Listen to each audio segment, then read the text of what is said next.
বিচাৰিছো আমচুৰ লিডাৰশ্বিপে কোনো চিন্তা কৰিব নালাগে। তেওঁলোকে তিনিটা ইতিমধ্যে প্ৰতিবাদৰ কাৰ্যসূচী লৈছে। ষ্টেট সভাপতি আৰু সংশ্লিষ্ট আমচুৰ বিষয়ববীয়াসকলক মই অনুৰোধ জনাইছো তেওঁলোকে এডমিনিষ্ট্ৰেশ্যনৰ লগত সহযোগ কৰক। অনাগত সময়ত এই হত্যাকাণ্ডৰ লগত জড়িত প্ৰত্যেকজনে শাস্তি পাব, কোনো বাচি যাব নোৱাৰে।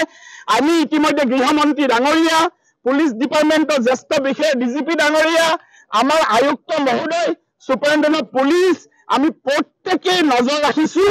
আৰু ইয়াত এটা কথা আপোনালোকৰ আগত আজি ক'বলৈ বিচাৰিছো, এই গৰৈমাৰী হত্যাৰ বাবে গধূলি সময়ত যিদৰে হানি খুচি হত্যা কৰিছে, এই হত্যালীলা চলাবলৈ দিয়া নহ'ব। আৰু এইখন চৰণীয়া পথাৰ নহয়। ল এণ্ড অৰ্ডাৰ যোনে হাতত ল'বলৈ বিচাৰিব তাৰ বিৰুদ্ধে সম্পূৰ্ণভাৱে সংবিধানৰ ভিত্তিত শাস্তি ব্যৱস্থা কৰা হ'ব। আৰু ইয়াত এনেকৈ হ'বলৈ দিয়া নহ'ব। আৰু এইটো অত্যন্ত দুখজনক।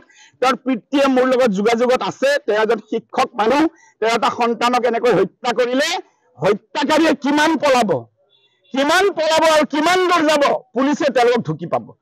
প্ৰতিবাদৰ কাৰ্যসূচী লৈছে, এৱাৰনেছ কৰিছে, দুটা তিনিটা আন্দোলন কৰিছে, গৰৈমাৰীতকৈ চাম্পুপাৰাত কৰিছে।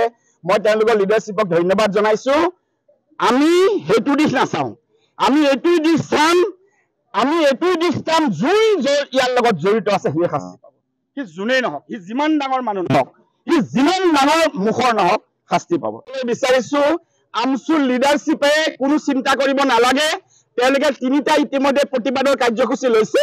ষ্টেট সভাপতি আৰু সংশ্লিষ্ট আমচুৰ বিষয়ববীয়াসকলক মই অনুৰোধ জনাইছো তেওঁলোকে এডমিনিষ্ট্ৰেশ্যনৰ লগত সহযোগ কৰক। অনাগত সময়ত এই হত্যাকাণ্ডৰ লগত জড়িত প্ৰত্যেকজনে শাস্তি পাব, কোনো বাচি যাব নোৱাৰে। আমি ইতিমধ্যে গৃহমন্ত্ৰী ডাঙৰীয়া, পুলিচ ডিপাৰ্টমেণ্টৰ জ্যেষ্ঠ বিষয়া ডিজিপি ডাঙৰীয়া, আমাৰ আয়ুক্ত মহোদয়, সুপাৰিনটেণ্ডেণ্ট পুলিচ, আমি প্ৰত্যেকেই নজৰ ৰাখিছো। আৰু ইয়াত এটা কথা আপোনালোকৰ আগত আজি ক'বলৈ বিচাৰিছো, এই গৰৈমাৰী হত্যাৰ বাবে গধূলি সময়ত যিদৰে হানি খুচি হত্যা কৰিছে, এই হত্যালীলা চলাবলৈ দিয়া নহ'ব। আৰু এইখন চৰণীয়া পথাৰ নহয়। ল এণ্ড অৰ্ডাৰ যোনে হাতত ল'বলৈ বিচাৰিব তাৰ বিৰুদ্ধে সম্পূৰ্ণভাৱে সংবিধানৰ ভিত্তিত শাস্তি ব্যৱস্থা কৰা হ'ব। আৰু ইয়াত এনেকৈ হ'বলৈ দিয়া নহ'ব। আৰু এইটো অত্যন্ত দুখজনক। তেওঁৰ পিতৃয়ে মোৰ লগত যোগাযোগত আছে। তেওঁ এজন শিক্ষক মানুহ, তেওঁ এটা সন্তানক এনেকৈ হত্যা কৰিলে হত্যাকাৰীয়ে কিমান পলাব আৰু কিমান দূৰ যাব, পুলিচে তেওঁলোকক ঢুকি পাব। প্ৰতিবাদৰ কাৰ্যসূচী লৈছে, এৱাৰনেছ কৰিছে, দুটা তিনিটা আন্দোলন কৰিছে, গৰৈমাৰীতকৈ চাম্পুপাৰাত কৰিছে। মই তেওঁলোকৰ লিডাৰশ্বিপক ধন্যবাদ জনাইছো। আমি সেইটো দিশ নাচাওঁ, আমি এইটোই দিশ চাম,